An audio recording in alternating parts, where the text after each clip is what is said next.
नमस्कार दोस्तों, स्वागत है आपका हमारे चैनल विजन यूपीपीएससी पर। यदि आप यूपीपीसीएस प्री 2020, आरओ प्री 2016 और बीईओ प्री 2019 की परीक्षा में सम्मिलित होने जा रहे हैं, तो आप हमारी ऑनलाइन टेस्ट सीरीज ज्वाइन कर सकते हैं, जिसकी सभी जानकारी आपको नीचे दिए गए व्हाट्सएप नंबर पर मिल जाएगी। उसके साथ ही आप acharya.com को भी विजिट कर सकते हैं और इसके साथ हमारा टेलीग्राम पे विजन यूपीपीएससी ग्रुप है, उसको भी आप ज्वाइन कर सकते हैं। यहाँ पे आपको स्टडी मटेरियल और टेस्ट सीरीज से संबंधित सभी जानकारी मिल जाएगी। हम पिछले काफ़ी दिनों से प्राचीन भारत और मध्यकालीन भारत को डिस्कस कर रहे हैं। प्राचीन भारत के 500 MCQs हम कंप्लीट कर चुके हैं और उसके बाद अब मध्यकालीन भारत चल रहा है। मध्यकालीन भारत में हमने दिल्ली सल्तनत को डिस्कस कर लिया है और मुगल भारत या मुगल साम्राज्य के बारे में हम डिस्कस कर रहे हैं। तो उसी कड़ी को आगे बढ़ाते हुए आज का सेशन भी है। मुगल जो साम्राज्य है उसका हम तीसरा चरण, जो तीसरा पार्ट है, उसको आज डिस्कस करेंगे। उसके सबसे पहले आप लोग जो है हमेशा जो आपको बताया जाता है, आज डिस्कस करने से पहले इस तरीके से एक ग्रुप बना लीजिए। यहाँ पे question number, your answer, correct answer और मार्क्स, इस तरीके से लिखिए। आपका क्या आंसर है, ए बी सी जो भी है। यहाँ पे क्या आंसर है, सही है तो +1 और गलत है तो -1, जिससे आपको अपनी परफॉर्मेंस पता चलती रहेगी। अब क्योंकि पता है दिल्ली सल्तनत के बाद मुगल साम्राज्य चल रहा है, तो आप पहले मुगल को पढ़िए, उसके बाद आंसर देने की कोशिश करिए, जिससे आपका एक टेस्ट भी होता रहेगा। जो लोग लगातार इस सीरीज़ को देख रहे हैं उनके लिए भले ये बोरिंग होगा, लेकिन कुछ लोग जो नए जुड़ते हैं उनको पता होना चाहिए कि किस तरीके से है। कमेंट में ज़रूर बताइएगा कितने आंसर्स ठीक हुए। अभी तक कोई भी नहीं है, सिर्फ 1-2 लोगों को छोड़ के, जिन्होंने इस बात को बताया है कि उनके कितने आंसर्स ठीक हुए हैं। स्टार्ट करते हैं आज के फर्स्ट क्वेश्चन। अकबर के सामाजिक सुधारों के संदर्भ में निम्नलिखित कथनों पर विचार कीजिए। सामाजिक सुधार किसके बता रहे हैं, अकबर के। उसने सती प्रथा को रोकने का प्रयास किया था, बिल्कुल किया था। सती प्रथा को रोकने का प्रयास हमने ये काफ़ी समय पहले देखा था, यानी कि जो फर्स्ट वीडियो थी हमारी मुगल की, उसमें भी हमने इस बात को देखा था। अच्छा, आपको पता है राजा राम मोहन रॉय ने भी सती प्रथा को रोकने का प्रयास किया था। राजा राम मोहन रॉय को राजा की इस तरीके की उपाधि किसने दी थी, अकबर द्वितीय ने दी थी। ठीक है, अकबर द्वितीय ने दी थी, तो याद रखिएगा, इनको उपाधि अकबर द्वितीय ने दी थी और अकबर ने ही सती प्रथा को रोकने का प्रयास भी किया था। सही स्टेटमेंट है। उसने विधवा विवाह को कानूनी मान्यता प्रदान की थी, बिल्कुल सही है। और आधुनिक भारत में विधवा विवाह के लिए काम किसने किया है, ईश्वर चंद्र विद्यासागर ने। उसने शराब की बिक्री पर भी रोक लगाई थी, ये स्टेटमेंट भी ठीक है। और लास्ट स्टेटमेंट है, लड़के तथा लड़कियों की विवाह की आयु 21 व 18 वर्ष निर्धारित की थी। आप जरा ये इन फिगर्स को देखिए, 21 और 18, ये तो आज भी है। और ये बात कब की हो रही है, 1600, जो स्टार्टिंग बिल्कुल 1600 की है, 1600 के समथिंग की बात हो रही है। तो आपको लगता है उस समय समाज इतना ज़्यादा आगे था हमारा? कितनी पर्दा प्रथा थी, क्योंकि मुगल जो हैं राजपूत कन्याओं के पीछे पड़े रहते थे, आए दिन दिल्ली सल्तनत के लोग पड़े रहते थे पीछे। तो इतनी लेट शादी करेंगे लड़कियों की, बिल्कुल ये गलत स्टेटमेंट। आप कॉमन सेंस से ही बता सकते हैं कि ये स्टेटमेंट यहाँ पर गलत है। ठीक है, तो ये गलत है, बाकी तीनों स्टेटमेंट ठीक है। सही कथन पूछा है, आंसर हो जाएगा C, 1, 2 और 3। ठीक है, यहाँ पे आंसर हो जाएगा। नेक्स्ट, मुगल काल में भूमि विभाजन के संदर्भ में निम्नलिखित युग्मों पर विचार कीजिए। भूमि का विभाजन किस तरीके से हो रहा है। खालसा भूमि, खालसा भूमि क्या थी, यह प्रत्यक्ष रूप से बादशाह के अधिकार क्षेत्र में रहती थी। अकबर ने अपने शासन में काल में इस भूमि के विस्तार पर बल दिया था, बिल्कुल सही स्टेटमेंट है।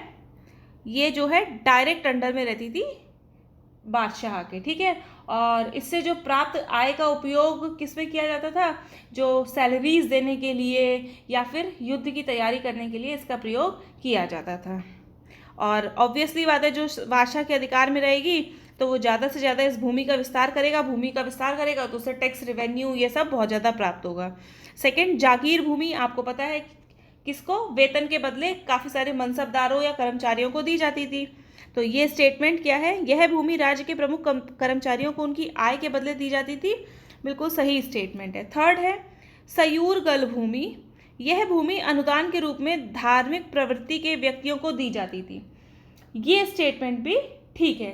सयूरगल भूमि को ही मदद ए माश, हमने पढ़ा था, या माश, ये कहा जाता था। ठीक है, तो ये स्टेटमेंट भी ठीक है। कौन से युग में सही सुमेलित हैं पूछा है, तीनों सही सुमेलित हैं। आंसर हो जाएगा हमारे यहाँ पर डी। क्वेश्चन नंबर 3, अकबर की भू राजस्व नीति के संदर्भ में निम्नलिखित कथनों पर विचार कीजिए। ऐसा नहीं है, हर क्वेश्चन को आप लोग ध्यान से पढ़ा करिए। स्टेटमेंट वाले होते हैं स्पेशली उन्हें पढ़ा करिए, क्योंकि कोई स्टेटमेंट ऐसा होता है बिल्कुल एब्सर्ड सा लिखा है, बिल्कुल गलत है, पक्का पता होता है, तो उसके फिर नीचे ऑप्शंस देखा करिए कि ये नहीं हो सकता, तो फिर बाकी बचे। तो इस तरीके से आंसर्स कई बार डिराइव हो जाते हैं। शेर शाह सूरी द्वारा भू राजस्व हेतु अपनाई जाने वाली पद्धति राई का प्रयोग अकबर ने भी राजस्व दरों के निर्धारण के लिए किया था।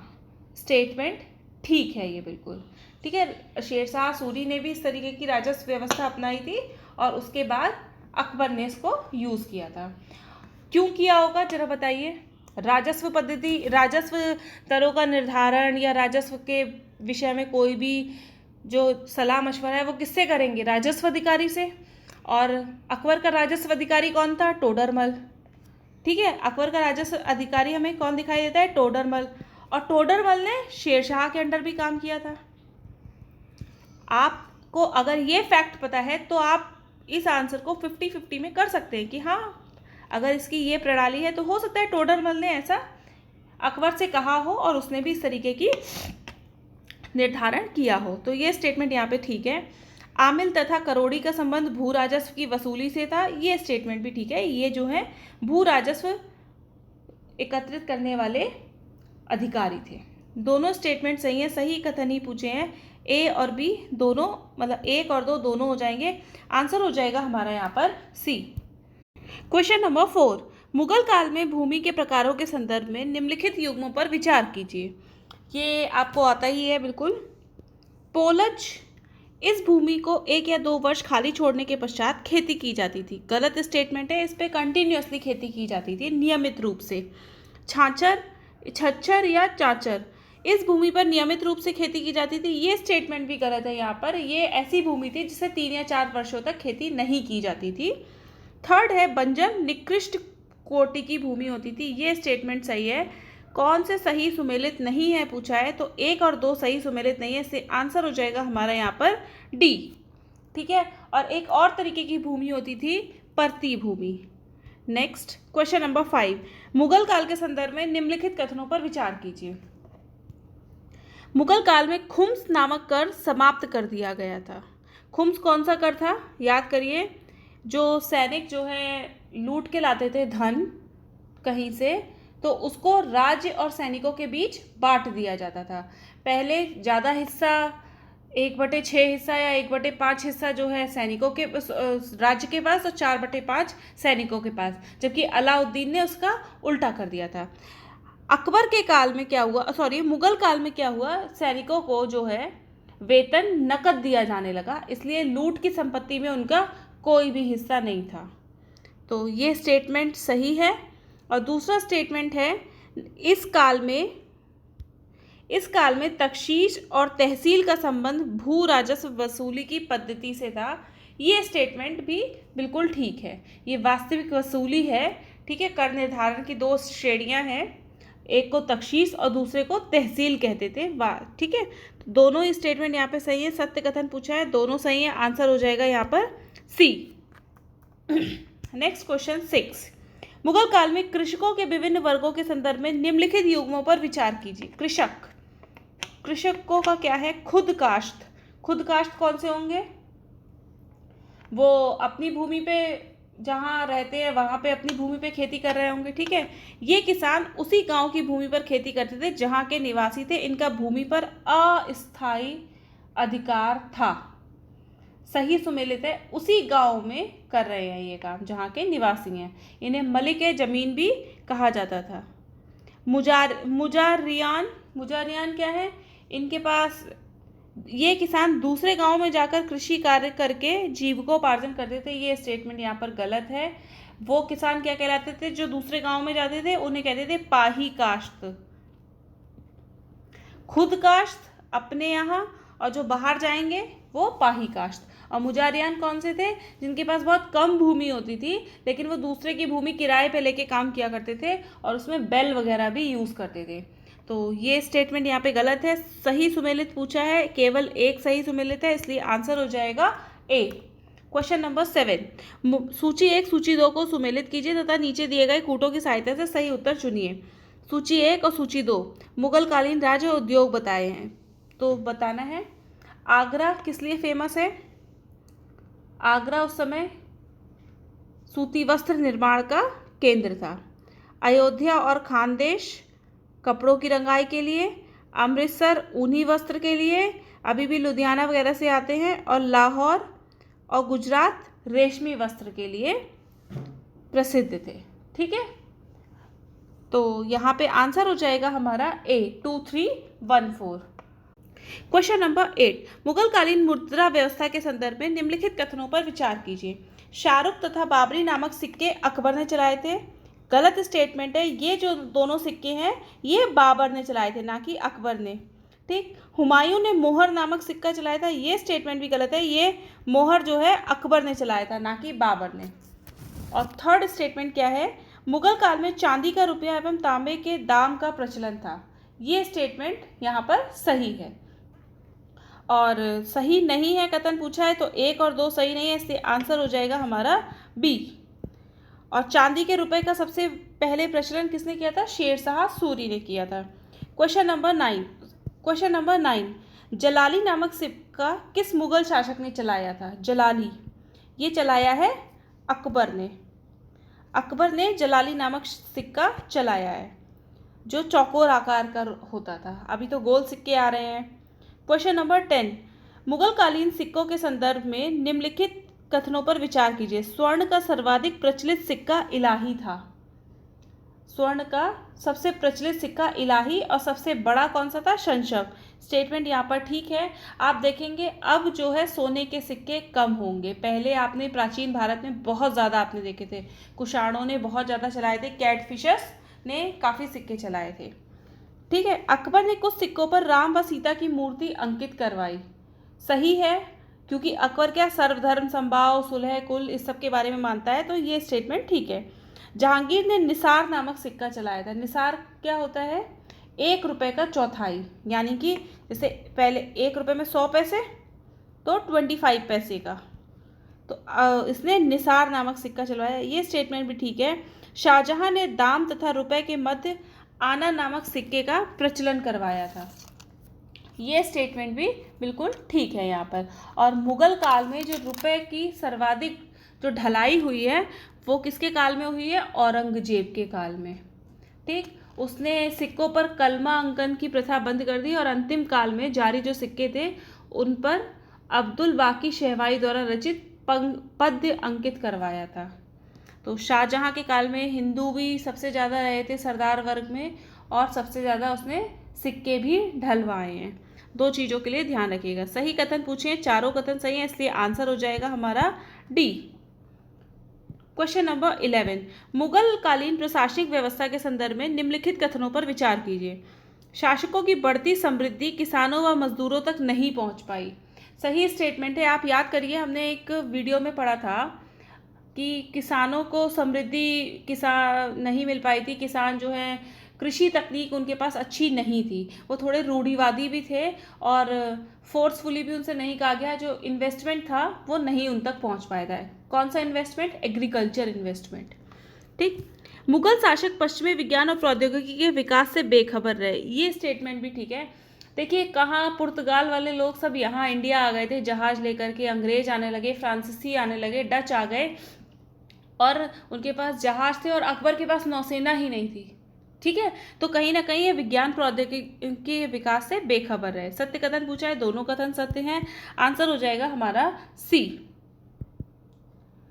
क्वेश्चन नंबर 12, जहांगीर की बंगाल विजय के संदर्भ में निम्नलिखित कथनों पर विचार कीजिए। बंगाल विजय, बंगाल बहुत ज़्यादा इम्पॉर्टेंट प्लेस रहा है हमेशा से ही, चाहे आप अलाउद्दीन खिलजी के टाइम देख लीजिए, उसके बाद समुद्रगुप्त ने भी बंगाल की तरफ, उड़ीसा की तरफ गया था, तो एक बहुत इम्पॉर्टेंट प्लेस रहा है इतिहास के दृष्टिकोण से, अभी भी है। उसने इस्लाम खां को बंगाल में नियुक्त किया था। गलत स्टेटमेंट है ये, सॉरी, ये स्टेटमेंट यहाँ पर सही है। जहांगीर ने सूफी संत सलीम चिश्ती के पौत्र को वहाँ पर बंगाल में नियुक्त किया था, ये सही स्टेटमेंट है। नेक्स्ट, उसने राजधानी राजमहल को ढाका स्थानांतरित कर दिया था, ये स्टेटमेंट भी ठीक है। राजमहल थी, राजमहल हिल्स हैं वहाँ पे, ठीक है, उससे कहाँ कर दिया, ढाका, जो कि अब बांग्लादेश में है। और थर्ड स्टेटमेंट ये है, उस समय बंगाल में उस्मानियों का अधिकार था, ये स्टेटमेंट गलत है। उस समय उज्बेक अफगान शासक थे, उस्मानी नहीं, अफगान शासकों का शासन था वहाँ पर। कौन से कथन सत्य नहीं है, केवल कथन 3 सत्य नहीं है, इसलिए आंसर हो जाएगा डी। क्वेश्चन नंबर 13 क्या है, शाहजहां द्वारा जहांगीर के खिलाफ किए गए विद्रोह के तात्कालिक कारणों में से कौन सा सही नहीं है। शाहजहां द्वारा कंदहार जाने से इनकार कर देना, उसने कहा होगा कि तुम जहांगीर ने कि शाहजहां से कंदहार चले जाओ, तो शाहजहां ने मना कर दिया था, ठीक है, तो सही है। कंदहार पर ईरानियों द्वारा किया गया आक्रमण, ये भी ठीक है। शाहजहां को दिल्ली के समीप आसफ खां की फौज ने हरा दिया था, ये गलत है। किसने हराया था, महाबत खां ने। जब आप एनसीईआरटी पढ़ेंगे तो यहाँ पे आपको ये सब चीज़ें देखने को मिलेंगी। अपने खिलाफ षड्यंत्र का भय, ये स्टेटमेंट भी ठीक है। उसको लग रहा था जहांगीर कहीं इसके खिलाफ मेरे खिलाफ षड्यंत्र ना कर ले। आंसर हो जाएगा हमारा यहाँ पर सी। क्वेश्चन नंबर 14, मुगलों की विदेश नीति के संदर्भ में निम्नलिखित कथनों पर विचार कीजिए। अब आप जरा एक क्रोनोलॉजी देखिए, अगर आप प्राचीन भारत से सीरीज देख रहे हैं पूरी ये, तो आप देखेंगे कहीं कोई विदेश नीति की बात नहीं की गई है। हड़प्पा में व्यापार होता दिखाई दे रहा है, मेसोपोटामिया में और सब जगह। उसके बाद मौर्यों के समय भी कोई स्पेशल विदेश नीति नहीं दिखी, लेकिन अब जो है हम कहीं ना कहीं आधुनिक काल की ओर बढ़ रहे हैं, ठीक है, तो विदेश नीति दिखाई देने लगी है। विदेश नीति का मतलब ये नहीं है कि बाहर के लोगों से, बहुत अमेरिका, ब्रिटेन, तब तो इतना ज़्यादा पता भी नहीं था, ठीक है, लेकिन जो उनके आसपास के, जैसे उज्बेकों को जानते थे, ईरानियों को जानते थे, मध्य एशिया के लोगों को जानते थे, तो उन सब से बात होगी। उज्बेकों के खिलाफ सफावियों और मुगलों ने गठबंधन कर लिया था, गलत सही स्टेटमेंट है ये। उज्बेकों के खिलाफ, उज्बेकों से उनकी लड़ाई थी ही थोड़ा सा, और क्या किया इन्होंने, गठबंधन कर लिया। ईरान के साथ मुगलों ने संधि संबंध कायम किए थे, ये स्टेटमेंट भी ठीक है। संधि के माध्यम से उन्होंने अपने जो मतभेद थे उनको दूर कर लिया था। और थर्ड क्या है, उनके पास नौसैनिक शक्ति थी, बिल्कुल नहीं थी। ये स्टेटमेंट तो हम ऐसे ही बता सकते हैं कि ये स्टेटमेंट गलत है, उनके पास नौसैनिक शक्ति नहीं थी जो यूरोपीय ताकतों से जा मिली थी, गलत स्टेटमेंट है। तुर्कों के पास नौसैनिक शक्ति थी, ना कि मुगलों के पास। तो असत्य कथन पूछा है, असत्य कथन केवल 3 है, आंसर हो जाएगा हमारा बी। क्वेश्चन नंबर 15, मुगल ईरानी संबंधों के में निम्नलिखित कथनों पर विचार कीजिए। औरंगजेब ने कंदहार संघर्ष जारी रखते हुए ईरान के साथ कूटनीतिक संबंध कायम किए, गलत स्टेटमेंट है। उसने कंदहार संघर्ष को रोक दिया था, उसने कहा कि अब जारी नहीं रखेंगे, और ईरान के साथ चुपचाप जो है कूटनीतिक संबंध आरंभ कर दिया।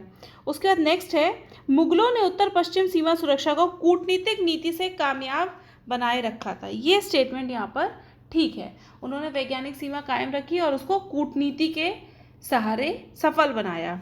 सत्य कथन पूछा है तो फर्स्ट गलत है, सेकंड सही है, तो कथन केवल 2 सही है, इसलिए आंसर हो जाएगा बी। यहाँ पर थोड़ा सा यही गलत टाइप हो गया है, ये आंसर होगा बी, और ये इसको काट दीजिए, ठीक है। नेक्स्ट क्वेश्चन नंबर 16, मुगलों की विदेश नीति के संदर्भ में निम्नलिखित कथनों पर विचार कीजिए। इनके एशियाई देशों के साथ समानता के संबंध थे, सही स्टेटमेंट है। उन्होंने उस समय के प्रमुख एशियाई देशों के साथ समान रिश्ते बनाए थे। नेक्स्ट, इन्होंने भारत के व्यापारिक हितों को साधने के लिए विदेश नीति का इस्तेमाल किया था, सही स्टेटमेंट है। सत्य कथन पूछा है, दोनों सही हैं, आंसर हो जाएगा यहाँ पर सी। आज भी हम अपनी विदेश नीति के माध्यम से ही अपना जो व्यापार जो है आगे बढ़ाते हैं। क्वेश्चन नंबर 17 मुगलों की मनसबदारी व्यवस्था के संबंध में निम्नलिखित कथनों पर विचार कीजिए।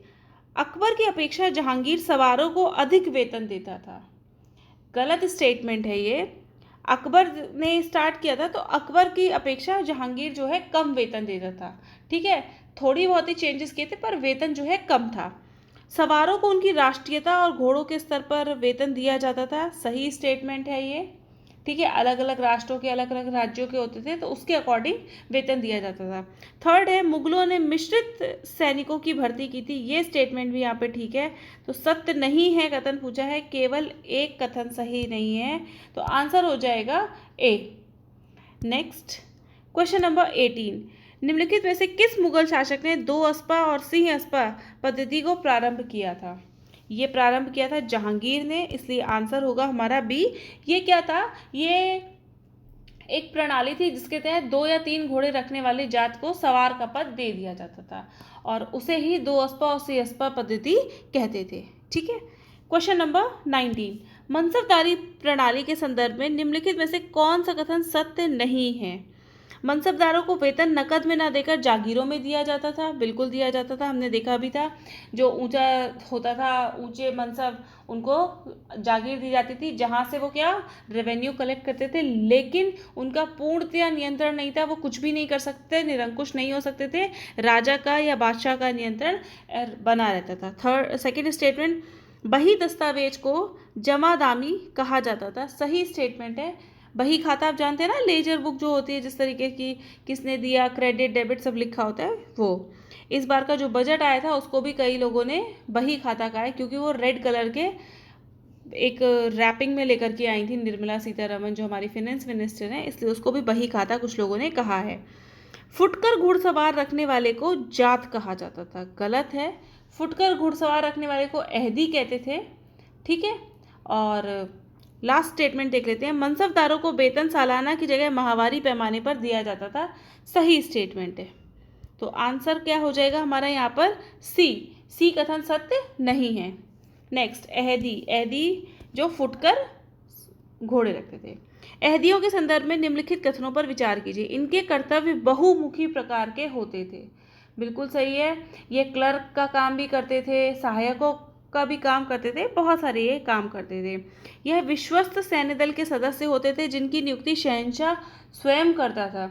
ये भी ठीक है। और इनकी जो अटेंडेंस होती थी उसके लिए भी एक अलग से अधिकारी रखा जाता था। नेक्स्ट, यह फुटकर घुड़सवार रखते थे। अभी हमने देखा है, ये स्टेटमेंट भी ठीक है। और इन्हें भद्र घुड़सवार भी कहा जाता था। सत्य कथन पूछा है, तीनों कथन सत्य हैं, इसलिए आंसर हो जाएगा हमारा यहाँ पर डी। मुगल काल में वली अहद निम्नलिखित में से किसे कहा जाता था? वली अहद कहते थे उत्तराधिकारी को। ठीक है, आंसर हो जाएगा ए। आपको याद होगा कि शाहजहां के समय में बहुत ज़्यादा उत्तराधिकारी को लेकर के परेशानी हो गई थी। औरंगजेब और दारा शिकोह में काफ़ी सारे युद्ध भी हुए थे। नेक्स्ट लीजिए, वही क्वेश्चन भी आ गया। क्वेश्चन नंबर 22 मुगल उत्तराधिकारियों द्वारा लड़ी गई लड़ाइयों में औरंगजेब और दारा शिकोह के बीच लड़ी गई लड़ाइयों के को कालानुक्रम अनुसार लगाइए। धर्मठ की लड़ाई, देवराल की लड़ाई और सामूगढ़ की लड़ाई। तो इनकी जो लड़ाई शुरू हुई है 15 अप्रैल 1658 से स्टार्ट हुई है उत्तराधिकार को लेकर के, क्योंकि शाहजहां ने क्या किया था, अपना वली अहद किसे घोषित कर दिया था? दारा शिकोह को। लेकिन औरंगजेब ने इसके कारण लड़ाई की थी। तो सबसे पहली लड़ाई हुई धर्माट की लड़ाई 1658 में दारा शिकोह और औरंगजेब के बीच, जिसमें औरंगजेब जीत गया। सेकेंड लड़ाई हुई है फिर से 29 मई 1658 में दारा शिकोह और औरंगजेब के बीच सामूगढ़ की लड़ाई। ठीक है, ये अप्रैल में है और ये मई में है। तो इसमें भी औरंगजेब जीता था।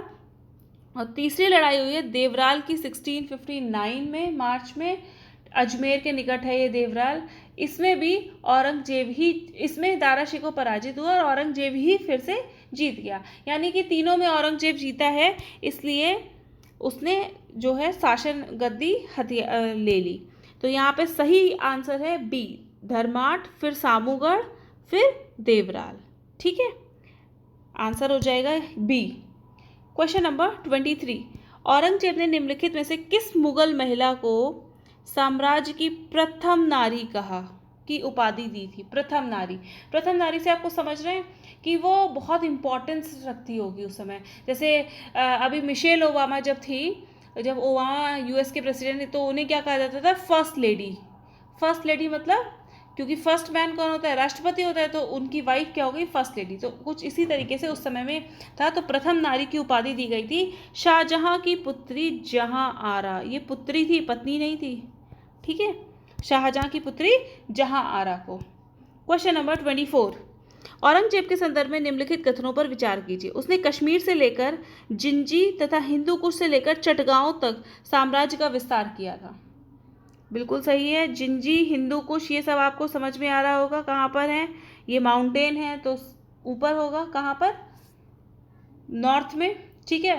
पूरब में चटगांव पता है, और उसके बाद पश्चिम में सब जगह आपको अच्छे से ज्योग्राफी के बारे में पता है। तो ये स्टेटमेंट यहाँ पर ठीक है। कट्टरवादी बहुत ज़्यादा था, इसलिए उसे क्या कहा जाता था? जिंदा पीर। ईश्वर से डरने वाले मुसलमान।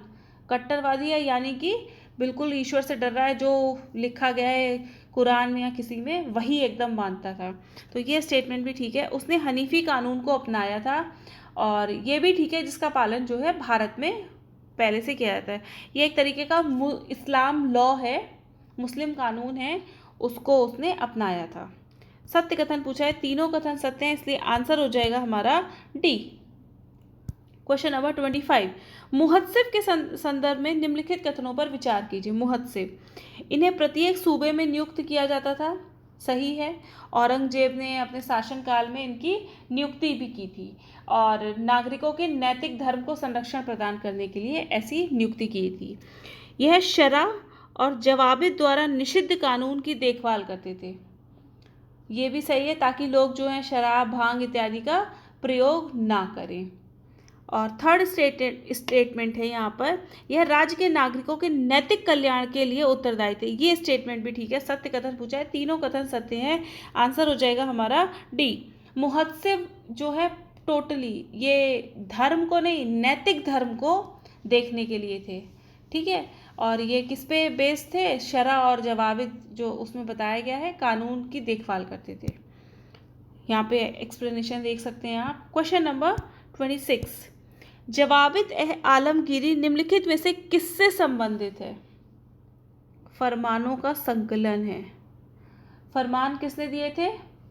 औरंगजेब ने, जिसे वो क्या कहता था? जवाबित कहता था।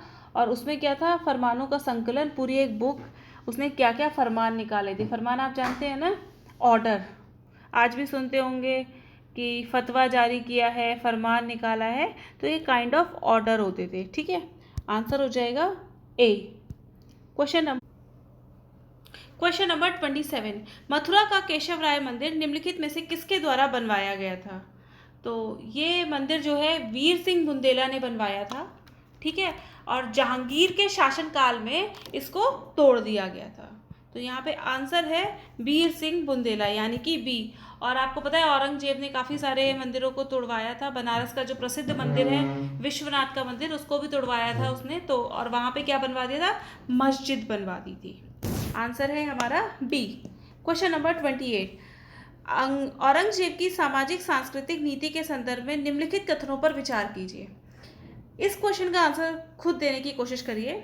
उसने नौरोज के त्यौहार पर प्रतिबंध लगा दिया था। देखिए वो कट्टर था बिल्कुल, ठीक है। तो उसे नहीं समझ आया होगा कि नौरोज का त्यौहार क्यों मनेगा, वो तो कट्टर इस्लाम धर्म को मानने वाला था। तो सही स्टेटमेंट है यहाँ पर। और नौरोज का त्यौहार किसने शुरू किया था? ये किया था बलबन ने। उसने झरोका दर्शन की प्रथा बंद कर दी थी। ये भी सही है, क्योंकि वो इस प्रथा को अंधविश्वासपूर्ण रिवाज और इस्लाम के विरुद्ध मानता था।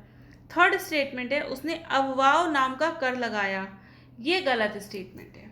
क्यों गलत है? अफवाह क्या था? ये बहुत ज़्यादा आमदनी का जरिया था, लेकिन उसको लगता था ये कर सही नहीं है, क्योंकि ये शरा यानी कि जो कुरान शरीयत है उसके अगेंस्ट है, जो जहाँ पे इस्लामिक कानून मिलते हैं उसके अगेंस्ट है, इसलिए उसने हटा दिया था।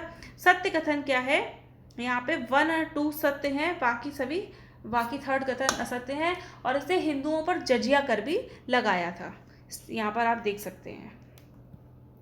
क्वेश्चन नंबर 29, मासिर ए आलमगीरी का लेखक निम्नलिखित में से कौन है? कौन है मासिर ए आलमगीरी का लेखक? ये है मुस्तैद खान, यानी कि बी, मुस्तैद खान इसके लेखक हैं। आशा है आप लोग अपने जो राइटर्स वाली जो आपने पेपर या नोटबुक पे कुछ पार्ट डिवाइड किया है उस पर लिख रहे होंगे। क्वेश्चन नंबर 30, शिवाजी के राज्य अभिषेक के संदर्भ में निम्नलिखित कथनों पर विचार कीजिए। शिवाजी ने राज्य अभिषेक के बाद छत्रपति की उपाधि धारण की थी। छत्रपति शिवाजी कहते हैं ना उनको। सही स्टेटमेंट है ये। उन्होंने 1674 में जो है विधिवत राजमुकुट ग्रहण किया था। और अगला स्टेटमेंट है, पुरोहित गंगा भट्ट ने उन्हें उच्च वर्गीय क्षत्रिय घोषित किया था। दूसरा स्टेटमेंट भी ठीक है, राज तिलक का संस्कार ही इन पंडित ने कराया था और उन्हें उच्च वर्गीय क्षत्रिय घोषित किया था। सत्य कथन क्या है? दोनों कथन सत्य हैं, इसलिए आंसर हो जाएगा हमारा सी। क्वेश्चन नंबर 31, मराठों है, यहाँ पे राठों नहीं, मराठों की प्रशासनिक इकाई और उनसे संबंधित अधिकारी के संबंध में सूची 1 और सूची 2 को सुमेलित कीजिए। प्रशासनिक विभाग है और संबंधित अधिकारी हैं। तो वित्त व्यवस्था कौन देखता था? सर ए नौबत, ठीक है, सॉरी, वित्त व्यवस्था देखते थे पेशवा, बहुत इंपॉर्टेंट है। सामान्य प्रशासन कौन देखता था? वो देखते थे सर ए नौबत। और लेखपाल, लेखपाल क्या करते थे? राज्य का लेखपाल, अकाउंटेंट टाइप का, मजूमदार। और गुप्तचर और डाक विभाग वाक ए नवीस देखते थे। तो यहाँ पर क्या आंसर हो जाएगा? 2, 2, 3, 4, 1, C is the correct answer. Question number 33, Shivaji के शासनकाल के संबंध में निम्नलिखित युग्मों पर विचार कीजिए। पंडित राव पारमार्थिक, ठीक है, यहाँ पे कार्य और उनसे संबंधित तथ्य दिए। स्थायी सेना पगा और अस्थायी सेना सिलहदार, तीनों ही यहाँ पर सही हैं, तीनों ही सही सुमेलित हैं। आंसर हो जाएगा डी, 1, 2 एंड 3। यहाँ पे आप एक्सप्लेनेशन देख सकते हैं। क्वेश्चन नंबर 33, शिवाजी की प्रशासनिक व्यवस्था के संदर्भ में निम्नलिखित कथनों पर विचार कीजिए। अष्टप्रधान 8 मंत्रियों का समूह था, बिल्कुल ठीक है, अष्टप्रधान से समझ ही आ रहा है 8 मंत्री। नेक्स्ट, प्रत्येक मंत्री अपने विभाग के प्रति उत्तरदायी था, ये गलत है। सभी मंत्री क्या है? राजा के प्रति उत्तरदायी हैं। जैसे इंडिविजुअल मिनिस्टर वाला है ना लोकसभा में, इंडिविजुअली वो प्रेसिडेंट के प्रति और कलेक्टिवली सामूहिक रूप से लोकसभा के प्रति उत्तरदायी हैं, ये गलत है। और राजस्व व्यवस्था में उसने मलिक अंबर को तद्विषयक व्यवस्था का अनुकरण किया था, ये भी स्टेटमेंट सही है। मलिक अंबर ने जो अपनाई थी विधि, उसी का शिवाजी ने भी अपने राजस्व व्यवस्था में अनुकरण किया था। सही नहीं है कथन, तो केवल 2 कथन सही नहीं है, इसलिए आंसर होगा हमारा बी। क्वेश्चन नंबर 34, शिवाजी के संदर्भ में निम्नलिखित कथनों पर विचार कीजिए। इन्होंने देशमुखी जमींदारी प्रथा समाप्त कर दी थी, सही है, उन्होंने जमींदारी प्रथा में बहुत सारी कमियां थी, इस कारण उसको समाप्त कर दिया था। इन्होंने अधिकारियों को मुकासा जागीरें नहीं दी, ये स्टेटमेंट भी ठीक है, ये लोग भी कई बार निरंकुश हो जाते थे, इसीलिए उन्होंने जागीरें दी ही नहीं। नेक्स्ट, इन्होंने मुगल इलाकों में चौथ कर वसूला था, बिल्कुल ठीक है, इससे उनकी आय में वृद्धि हुई थी। और ये क्या होता था? चौथ का मतलब आप कैसे निकालें? 1/4 चौथ, इन्होंने इस तरीके का कर वसूला था। सत्य कथन पूछा है, तीनों ही कथन सत्य हैं, इसलिए आंसर हो जाएगा D, D is the. Question number 35, Mughal साम्राज्य के पतन के संदर्भ में निम्नलिखित कथनों पर विचार कीजिए। औरंगजेब पर नादिर शाह द्वारा किया गया आक्रमण, सही स्टेटमेंट है। उसने जब आक्रमण किया था दिल्ली पर तो बहुत ज़्यादा लूटपाट की थी, जिससे क्या हुआ कि यहाँ के जो संसाधन है, वित्तीय संसाधन है, उनको काफ़ी हानि पहुँची। तो राजस्व नहीं रहेगा तो कोई राजा सस्टेन नहीं कर पाएगा, ऐसा हमें अर्थशास्त्र में, कौटिल्य के अर्थशास्त्र में भी देखने को मिलता है। सेकंड, औरंगजेब की दक्षिण अभियान की लालसा, जिस कारण वह उत्तर भारत पर ध्यान नहीं दे पाया। तो यहाँ पे क्या होगा? काफ़ी सारे नए नए जो राजा हैं, जो छोटे छोटे शासक हैं, वो अपने स्वतंत्रता की ओर प्रयास करेंगे, तो ये बहुत ज़्यादा ध्यान नहीं दे पाया। औरंगजेब द्वारा अपनाई गई मराठा नीति, ये स्टेटमेंट भी ठीक है, यहाँ पे औरंगजेब जो है अपना विश्वास पात्र नहीं बना पाया मराठाओं को, और मराठा जो थे छापामार युद्ध करते थे जिनका सामना वो अच्छे से नहीं कर पाया, इफिशिएंटली काम नहीं कर पाया। तो तीसरा कथन भी सत्य है। यहाँ पे तीनों ही कथन सत्य हैं, ठीक है। तो आंसर हो जाएगा D, D is the correct answer. यहाँ एक्सप्लेनेशन में थोड़ी सी मिस्टेक हो गई है, ये आंसर जो है यहाँ पर डी होगा, तीनों कथन सत्य हैं। नेक्स्ट क्वेश्चन नंबर 36, मुगल काल में औरंगजेब ने स्वराज शब्द किसके लिए प्रयोग किया था? तो स्वराज शब्द प्रयोग किया था मराठाओं द्वारा जो स्थापित राज्य थे उनके लिए। आंसर है हमारा यहाँ पर बी। उन्होंने कुछ अपने राज्य स्थापित किए थे जिन्हें मराठा इतिहासकारों ने शिवाजी द्वारा स्थापित राज्य के लिए प्रयुक्त किया था। ठीक। क्वेश्चन नंबर 37, औरंगजेब के दक्षिण अभियान के संदर्भ में निम्नलिखित कथनों पर विचार कीजिए। इसका जो दक्षिण अभियान था ना, वो कहीं ना कहीं इसको गर्त की ओर या असफलता की ओर लेके गया। बहुत पैसा खर्च हुआ, उतनी तरीके से सफलता भी मिली नहीं, तो जो कॉस्ट बेनिफिट एनालिसिस था वो बहुत अच्छा नहीं आया। दक्कनी राजा और मराठा सेना ने मुगल सेना की रीढ़ तोड़ दी। बिल्कुल ठीक है, गोलकुंडा, बीजापुर और कर्नाटक ने मिलकर मुगल सेना का तो साथ दिया, और शिवाजी की अगुवाई में मराठा सेना ने मुगल सेना की रीढ़ तोड़ने का कार्य किया था और उनके सभी संचार तंत्रों को भी हथिया लिया था। स्टेटमेंट ठीक है। गोलकुंडा के मदन्ना और अखन्ना ने औरंगजेब की सेना को पराजित किया था, ये स्टेटमेंट भी ठीक है। कई वर्षों तक इनका सामना किया और उसके बाद में पराजित करने में सफल रहे ये जो थे। जयसिंह दक्षिण अभियान में औरंगजेब के साथ था, ये गलत है। जयसिंह के साथ जयसिंह पहले ही अपने नेतृत्व में दक्षिण अभियान कर चुका था पर कभी भी सफलता नहीं मिली थी, इसलिए जब औरंगजेब आया तो वो जयसिंह उसके साथ नहीं था। सत्य कथन पूछा है, केवल 1 और 2 कथन सत्य हैं। आंसर हो जाएगा हमारा यहाँ पर ए। क्वेश्चन नंबर 38, मुगल शासन प्रणाली के संदर्भ में निम्नलिखित में से कौन सा कथन असत्य है? सत्य कथन पूछा है यहाँ पर। मुगल शासन प्रणाली अत्यधिक केंद्रित थी, बिल्कुल थी। शाहजहां, अकबर, उसके बाद कौन है, औरंगजेब, ये सब बहुत केंद्रीकृत शासन प्रणाली के इन्होंने उपयोग किया था।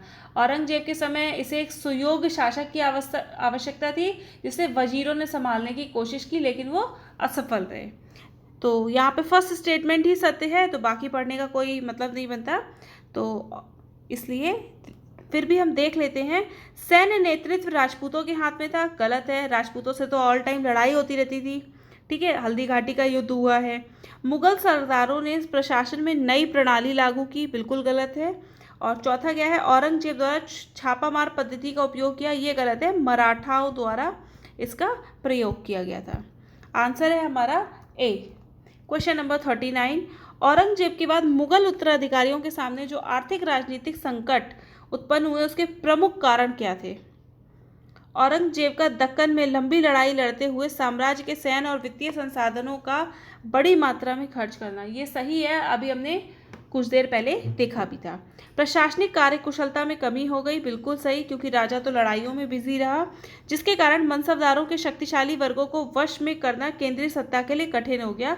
ये स्टेटमेंट भी यहाँ पे ठीक है, अभी हमने देखा भी था, बात भी की थी कि ये जो है जब औरंगजेब दूर चला गया दक्कन की तरफ, तो जो दिल्ली में जो लोग थे या उत्तर भारत की तरफ जो लोग थे वो अपने आप को काफ़ी फ्री फील करने लगे। जैसे ना स्कूल में प्रिंसिपल आते हैं और या कोई इंस्पेक्शन के लिए आता है तो हम लोग एकदम बंधा बंधा फील करने लगते हैं, जैसे ही वो चले जाते हैं तो खुलापन। इसी तरीके से सूबेदार का सैन्य प्रशासन एवं राजस्व कार्यालय में नियंत्रण का खत्म होना, ये स्टेटमेंट गलत है।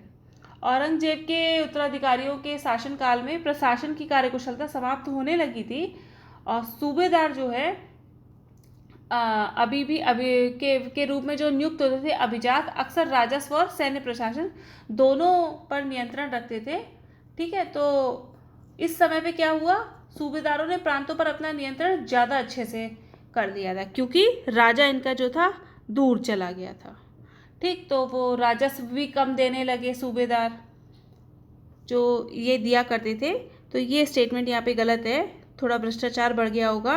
विभिन्न क्षेत्रों में होने वाले कृषक एवं जमींदारों के विद्रोह, ये स्टेटमेंट भी यहाँ पर ठीक है, क्योंकि समस्याएं जो थी कृषि से संबंधित बहुत गंभीर हो गई थी और राजा बिल्कुल ध्यान नहीं दे रहे थे। तो कौन से कथन सत्य हैं ये पूछा है, तो 1, 2 और 4 कथन सत्य है, कथन 3 गलत है। आंसर हो जाएगा हमारा ए। Question number 40। 1739 में ईरान के शासक नादिर शाह ने भारत के किस जगह पर आक्रमण करके उसे लूटा? दिल्ली, हम बात कर चुके हैं। बहुत बेकार तरीके से उसने दिल्ली को बहुत बुरी हालत में छोड़ दिया था। लोग कहते हैं लाशें ही लाशें बिछी हुई थी। और नादिर शाह का आक्रमण जो है मोहम्मद शाह रंगीला के शासनकाल में हुआ था। Question number 41। नादिर शाह के आक्रमण के बाद किस अफगान शासक ने उत्तरी भारत पर 5 बार आक्रमण किया था? ये था अहमद शाह अब्दाली। ठीक, आंसर हो जाएगा ए। इसने 1748 से लेकर 1761 तक 5 बार भारत पर आक्रमण किया। 17 बार आक्रमण भारत पर किसने किया है, इसको आप कमेंट में बताइएगा। नेक्स्ट 42। मुगल साम्राज्य के विघटन के पश्चात बने 3 प्रमुख राज्यों तथा उनके संस्थापक के संदर्भ में सही सुमेलित कौन सा है? हैदराबाद निजामुल मुल्क आसफ जहाँ, बंगाल मुर्शीद कुली खां और अवध अजीजुद्दीन। ये वाला गलत है, ये दोनों सही हैं। आंसर हो जाएगा हमारा सी। इसका काफ़ी लंबा चौड़ा एक्सप्लेनेशन है। इसमें क्या है, निजामुल मुल्क आसफ जहाँ ने हैदराबाद की स्थापना की और मुगल बादशाह जो फर्रुखशियर के दरबार का एक अत्यंत शक्तिशाली वो सदस्य था। 1720 से 22 के मध्य दक्कन प्रांतों का सूबेदार होने की वजह से आसफ शाह के पास पहले से ही राजनीतिक और वित्तीय प्रशासन पर उसका पूरा नियंत्रण था। दक्कन के उपद्रव और मुगल दरबार में चल रही प्रतिस्पर्धा का फायदा उठाकर वह इस क्षेत्र का वास्तविक शासक बन गया। मुर्शीद कुली खां के नेतृत्व में बंगाल जो है अलग हो गया मुगल नियंत्रण से। और उसके बाद यहाँ अजीजुद्दीन नहीं था अवध का, वो कौन था? बुरहान उल मुल्क सादत खां। ठीक है, ये सब हम जो है जब मॉडर्न पढ़ेंगे तब उसमें अच्छे से आएगा। Question number 43। मुगल साम्राज्य के विघटन के बाद जिन 3 राज्यों अवध, बंगाल एवं हैदराबाद का उदय हुआ, उन्होंने राजस्व वसूलने की कौन सी व्यवस्था अपनाई? तो कौन सी व्यवस्था उन्होंने अपनाई थी? इजारेदारी प्रथा। इक्ता व्यवस्था हमने देखी, मनसब देखा, जमींदारी देखी, जागीरदारी देखी। अब एक नई व्यवस्था है क्या? इजारेदारी। ठीक है, वे जागीर व्यवस्था को संदेह से देख रहे थे और उस समय हुआ भी क्या था कि ये जो सूबेदार थे वो कम देने लगे थे। ठीक है, तो इन्होंने क्या किया, एक नई व्यवस्था लेकर के आए। जमींदार जागीरदार कुछ नहीं, इजारेदार, एक राजस्व कृषक के साथ ठेके कर लिए थे इन्होंने। ठीक, इजारेदारी प्रथा जो मुगलों द्वारा पूर्णतः नापसंद की गई थी, वो उसके बाद पूरे भारत में फैल गई, काफ़ी हद तक फैल गई थी। आंसर है हमारा बी। Question number 44। 18वीं सदी में सिख नेता बंदा बहादुर ने किस क्षेत्र में अपना प्रशासन की स्थापना की? अब देखिए, सिख नेता है बंदा बहादुर। अगर यहाँ पे गंगा यमुना होता तो आप सीधे लगा देते कि भाई वो गलत है। ठीक है, इसने कहीं ना कहीं ये वाले सारे ऑप्शंस बिल्कुल पास हैं। तो इसमें भी आपको देखना है, सतलज नदी जो है एग्जैक्टली पंजाब में दिखाई दे रही है। तो उसने सतलज और यमुना नदी के बीच के क्षेत्र पर अपना प्रशासन स्थापित किया था। ठीक, आंसर हो जाएगा हमारा ए। एक्सप्लेनेशन आप यहाँ पे से पढ़ सकते हैं। सिखों से संबंधित मिसल क्या थे? तो ये क्या थे? मिसल योद्धाओं के समूह थे। ठीक है, योद्धाओं के समूह थे और योग्य नेताओं के नेतृत्व में इन्होंने अपने आपको पहला जो जत्थों में और बाद में मिसलों में संगठित कर लिया था। और मिसलों की जो संयुक्त सेनाएं थी वो दल खालसा कहलाती थी। ठीक, नेक्स्ट क्वेश्चन नंबर 46। राखी व्यवस्था का संबंध किससे है? तो राखी व्यवस्था का संबंध है सिखों से है। ये क्या था? सिख किसानों को उनकी उपज का 20% कर के रूप में लेकर के उन्हें संरक्षण प्रदान करते थे। तो आंसर हो जाएगा सी। Question number 47। सिख शासक महाराजा रणजीत सिंह ने 1799 में किस जगह को अपनी राजधानी बनाया? लाहौर को उन्होंने अपनी राजधानी बनाया था। ठीक है, उनका जो शासन था 18वीं शताब्दी के अंतिम भाग में सिख इलाके जो थे सिंधु से यमुना तक फैले हुए थे और अलग अलग शासक थे, पर महाराजा रणजीत सिंह ने लाहौर को अपनी राजधानी बनाया था। Next question number 48, Nadir Shah ने जब भारत में मुगलों के ऊपर आक्रमण किया था तब उसे किन क्षेत्रीय शक्तियों का सहयोग मिला? तो आप बता सकते हैं, सिख का तो मिला ही है, मराठाओं का भी मिला होगा, तो आंसर हो जाएगा यहाँ पर बी, जाटों का उसे सहयोग नहीं मिला था, तो आंसर हो जाएगा यहाँ पर बी। नेक्स्ट क्वेश्चन नंबर 49, मराठों के संदर्भ में नीचे दिए गए कथनों पर विचार कीजिए। शिवाजी ने एक स्थायी राज्य की स्थापना शक्तिशाली योद्धा परिवारों देशमुखों की सहायता से की थी। ये स्टेटमेंट बिल्कुल सही है। उन्होंने शक्तिशाली राज्य स्थापित किया और उसमें योद्धा परिवारों को देशमुख कहा जाता था, उनकी सहायता से। मराठों ने 1720 के दशक तक मालवा और गुजरात को मुगलों से छीन लिया था। ये स्टेटमेंट भी ठीक है। अब देखिए, वहाँ उत्तर भारत में ज़्यादा इनका डोमिनेंस है मुगलों का, और नीचे है मराठाओं का, तो उन्होंने ये यहाँ पे इनकी राजधानी है, ये तो यहीं पे रोज़ रह रहे हैं, कभी भी जाके आक्रमण कराएंगे, इन्हें तो स्पेशली आना पड़ेगा, तो इन्होंने इसे छीन लिया था। दोनों ही कथन सत्य हैं, इसलिए आंसर हो जाएगा हमारा सी। यहाँ पे आप एक्सप्लेनेशन देख भी सकते हैं। और आज का लास्ट क्वेश्चन नंबर 50, नीचे दिए गए कथनों पर ध्यान दीजिए। 1737 में बाजीराव प्रथम के नेतृत्व में दिल्ली पर धावा बोलने के बाद मराठा प्रभुत्व की सीमाएं तेजी से बढ़ी, सही कथन है। नेक्स्ट, मराठों ने उत्तर में राजस्थान और पंजाब, पूर्व में बंगाल उड़ीसा तथा दक्षिण में कर्नाटक और तेलुगु प्रदेशों में अपने साम्राज्य प्रत्यक्ष रूप से मिला लिया। ये गलत है, प्रत्यक्ष नहीं था, प्रभुसत्ता स्वीकार कर ली थी, उन्हें भेंट मिल जाती थी, उन्हें कुछ रकम या कुछ मनी, कुछ इस तरीके की गिफ्ट्स दे दिए जाते थे, पर प्रत्यक्ष रूप से प्रभुसत्ता नहीं थी, तो ये गलत है। सत्य कथन पूछा है, केवल कथन एक सत्य हो जाएगा, आंसर हो जाएगा हमारा ए। तो आज का सेशन यहीं समाप्त होता है। प्लीज़ आप लोग कमेंट में बताइएगा कितने आंसर आपके सही हुए हैं। Thank you.